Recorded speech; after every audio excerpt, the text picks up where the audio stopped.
जो संसद में हंगामा नहीं कह सकते। हमारी डिमांड है कि होम मिनिस्टर उसके ऊपर अपनी स्टेटमेंट दे। दिल्ली की एडमिनिस्ट्रेशन या पुलिस की बात करते हैं, एडमिनिस्ट्रेशन तो गवर्नर साहब के पास भी है, चीफ मिनिस्टर के पास भी है। जो पुलिस डायरेक्ट है वो होम मिनिस्टर की है। जहाँ जो बच्चों के साथ लाठीचार्ज हुआ, गिरगल छल चले, वाटर कैनन चले, को पकड़ कर ले गए, इन सब बातों के ऊपर होम मिनिस्टर की स्टेटमेंट बनती है। और हमारा राइट है उनसे पूछना कि बताओ कि क्या हो रहा है दिल्ली में। एक कैपिटल है हमारे, और कैपिटल में इतने बच्चे आ जाने और उनको जोमेटो बंद, आपका नेटवर्क बंद, सब कुछ बंद, मार्केट बंद, ये एमरजेंसी इतनी लगाने की क्या जरूरत है। कर्फ्यू जैसे हालात बन गए थे, आपने देखा ही। तो इसके ऊपर होम मिनिस्टर का स्टेटमेंट बनता है। और पता नहीं कि होम मिनिस्टर साहब क्यों भाग रहे हैं। देश को चलाने के लिए, इतना बड़ा कंट्री है हमारा, तो उसको चलाने के लिए पार्लियामेंट है। पार्लियामेंट जो है उसमें होम मिनिस्टर का बैठना, हम नहीं कहते कि प्राइम मिनिस्टर साहब स्टेटमेंट दें, क्योंकि डायरेक्ट तो होम मिनिस्टर का डिपार्टमेंट है, उनको इसके ऊपर बोलना चाहिए। क्या उन बच्चों के ऊपर लाठीचार्ज क्यों किया गया, क्यों पूरा दिल्ली पैरालाइज कर दिया। सभी आपने देखा नॉर्थ पोस्ट ही बंद था, रेस्टोरेंट बंद थे। तो दूसरी सबसे बड़ी बात जो पंजाब पुलिस ने कही है, खतरनाक बात है, उन्होंने कहा कि मॉड्यूल पकड़ा है जो जंतर मंतर में ISI के वहाँ बैठे। ये और भी खतरनाक बात है कि पार्लियामेंट के पास ISI का मॉड्यूल पकड़ा जाए और जो वहाँ घूम रहे हैं, इसके ऊपर तो होम मिनिस्टर को आप स्टेटमेंट बनती है कि वो बताए कि ISI कहाँ से घुसती। पहले भी तो पार्लियामेंट पर हमला हुआ था, तो आप पार्लियामेंट के बिल्कुल पास ही बैठे हैं, 100 गज की दूरी पर भी नहीं हुई।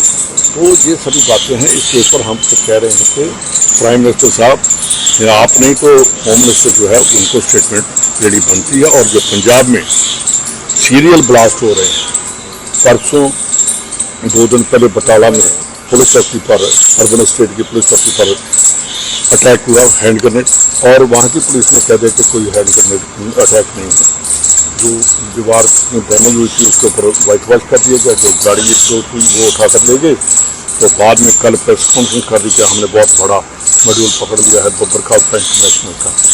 पहले कोई स्टेटमेंट देते हैं, इसीलिए हम कहते हैं कि देश को बचाने के लिए जितने गैंगस्टर हैं मेन, जो FBI ने जो रिपोर्ट पे अपनी चार्जशीट फाइल की है US में, उसमें सीधा कहा गया कि आसाम की जेल और गुजरात की जेल से जो मैसेज चल रहा है। तो उसके ऊपर प्राइम मिनिस्टर साहब बोल ही नहीं रहे। जब देश की कंट्री की सिक्योरिटी, नेशनल सिक्योरिटी का थ्रेट है, फॉरेन कंट्री कह रही है कि आपकी जेलों से नेटवर्क चल रहा है, तो वो इसके ऊपर हम यही डिमांड कर रहे हैं कि बोलो। सर रंधावा जी, जिस तरीके से कांग्रेस की बैठकों में कांग्रेस के नेताओं के नारे लग रहे हैं, हालांकि नेता कांग्रेस के हैं मगर ये विवाद बढ़ता जा रहा है। मैं क्लियर बात आपको कह आम आदमी पार्टी का अकाली दल की कॉन्फ्रेंस में तो नहीं कांग्रेस के नारे लग रहे, कांग्रेस की रैली में कांग्रेस के ही जिंदाबाद होगी। और जो कांग्रेस के नेता हैं, जो उनके वर्कर हैं, उनकी अपने लीडर की नारे लगाते हैं। किसी के अगेंस्ट तो नारा लगा नहीं, जिंदाबाद का लगा, मुर्दाबाद तो लगा ही नहीं। तो ये हम कैप्टन अमरिंदर सिंह थे, प्रताप बाजवा थे, उससे पहले भी ज्ञानी जैल सिंह, दरबारा सिंह भी 80 में थे। तो हर लीडर के अपने नारे लगते हैं, इसके ऊपर कोई बुरा बात नहीं है और ना बुरी उसको बुरा मानते हैं।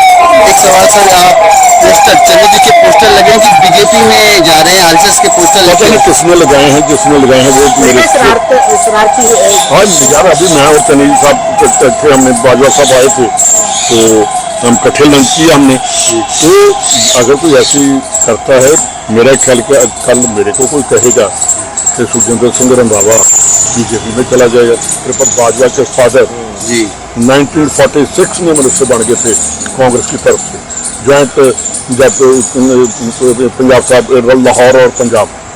तो हम जैसे लोगों को सर्टिफिकेट लेना पड़ेगा कि हम कांग्रेसी हैं या नहीं कांग्रेसी। हमने कांग्रेस अपने खून से पैदा की है, कोई नहीं हमें कह सकता कि कहाँ जाना है, तो उसी में चल जाता है। लेकिन रंधावा साहब जिस तरीके से गो बैक के नारे आखिरी सवाल पूछूंगा। प्रभारी के जिस तरीके से लग रहे हैं, मेरी इसके बात पीछे सुन, कौन? ये आम आदमी पार्टी का भी हो सकता है कि वो गो बैक के पोस्टर लगवा रही हो, वो चन्नी के भी लगवा रही हो, बीजेपी हो सकती है। सर, किसी ने बुलाया कभी चन्नी को? किसी कांग्रेसी ने गो बैक कहा? किसी ने नहीं कहा। जी सर, केसी ने चन्नी जी को बुलाया था और उनसे फीडबैक ली और मेरी बात भूपेश सुनो, बघेल वो की तो अपनी रिपोर्ट किसी को सौंपेंगे मैं भी पंजाब मिलकर आया हूँ, जी वो हमारे जनसेक्रेटरी ऑर्गेनाइजेशन है, तो हम मिलेंगे। चन्नी जी मिले हैं, त्रिपल बाजवा भी मिले हैं, जी मैं भी मिला हूँ, मैं भी कल शाम को मिलकर आया हूँ। तो ऐसी बात नहीं, कोई इसमें मिलना कोई बहुत बड़ी बात नहीं है। मिलने के लिए सभी को है, वो हमारी जनरल सेक्रेटरी ऑर्गेनाइजेशन है। मैं आखिरी सवाल पूछूंगा रंधावा साहब, आप वरिष्ठ नेता हैं, आपका तजुर्बा, आपका अनुभव क्या कहता है वक्त रहते ही इस मेरी विरोधाभास बात को सुनो, खत्म मेरा करना- तजर्बा ये कहता है कि हम आम आदमी पार्टी को हराएंगे और बीजेपी जो पंजाब में टू गैंगस्टर जहाँ किसी और से दबाव डाल दिया वो पंजाबी फिल्म